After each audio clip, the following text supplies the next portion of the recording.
నమస్తే, welcome to Aiden. నేను మీ మాధురి. ఈ మధ్య కాలంలో చాలా మంది హీరోయిన్లు పెళ్లి చేసుకొని ఫ్యామిలీ లైఫ్లో సెటిల్ అవుతున్నారు.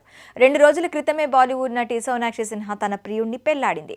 త్వరలో పెళ్లి చేసుకునే వాళ్ళు కూడా చాలా మందే ఉన్నట్లు తెలుస్తోంది. ఈ లిస్టులో మలయాళం బ్యూటీ నివేదా థామస్ కూడా యాడ్ అవనుందని వార్తలు సోషల్ మీడియాలో చక్కర్లు కొడుతున్నాయి. దీంతో నివేదా థామస్ ఎవరిని పెళ్లాడబోతోందోనని పలువురు నెట్లో సర్చ్ చేస్తున్నారు. నటన అంటే స్కిన్ షో చేయడం మాత్రమే కాదు, పాత్రకు ప్రాధాన్యత ఉన్న సినిమాలు చేస్తూ కొందరు ముందుంటారు. అలాంటి వారిలో నివేదా థామస్ కూడా ఒకరు.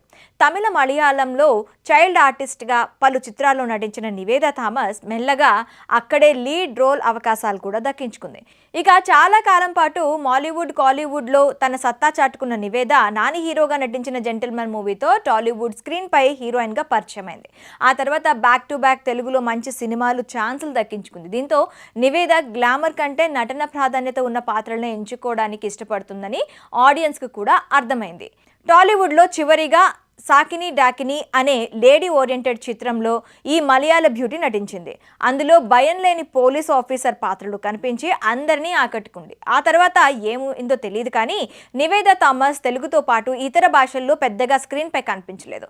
అటు నివేదా సోషల్ మీడియాలో పెద్దగా యాక్టివ్గా ఉండే టైప్ కూడా కాదు. దీంతో అసలు నివేదా ఏమైపోయింది అని ఫ్యాన్స్ ఫీల్ అయ్యారు. అయితే చాలా వరకు హీరోయిన్లు ఫ్యామిలీ వేరు, సినిమా వేరు అని భావించి త్వరగానే పెళ్లి చేసుకోవడం ఈ మధ్య కాలంలో ఎక్కువ అవుతుంది. ఇప్పుడు నివేదా కూడా ఆ లిస్ట్లో యాడ్ అయిందనే వార్తలు వినిపిస్తున్నాయి. దానికి తను షేర్ చేసిన ఇన్స్టాగ్రామ్ స్టోరీనే కారణం. చాలా కాలమైంది కానీ ఫైనల్గా అంటూ ఇన్స్టాగ్రామ్ స్టోరీని షేర్ చేసింది నివేదా థామస్. దీనికి ఒక లవ్ ఇమేజ్ కూడా యాడ్ చేయడంతో ఇది తన మ్యారేజ్కి సంబంధించిన వార్తే అని ఆడియన్స్ ఫిక్స్ అయిపోయారు. ఉన్నట్టుండి తను వెండి తెరపై కనిపించకుండా పోవడం, ఇన్స్టాలో స్టేట్మెంట్తో ఇక నివేదా ఫ్యామిలీ లైఫ్ స్టార్ట్ కాబోతోందని అంతా అనుకున్నారు. కానీ అసలు విషయం ఏంటంటే తన అప్కమింగ్ తెలుగు మూవీ అప్డేట్కు సంబంధించి స్టోరీ అది. రానా దగ్గుపాటి సమర్పణలో నివేదా ఒక మూవీని సైన్ చేసింది. చాలా కాలం వెయిట్ చేశారు. ఇది నా స్పెషల్ ఫిల్మ్ అంటూ ఈ మూవీకి సంబంధించిన అప్డేట్ షేర్ చేసింది. ఇందులో నివేదాతో పాటు ప్రియదర్శి మరో కీలక పాత్రలో కనిపించనున్నాడు. అలా నివేదా థామస్ ఇన్స్టా స్టేట్మెంట్ పెళ్లికి సంబంధించింది కాదని తేలిపోయింది.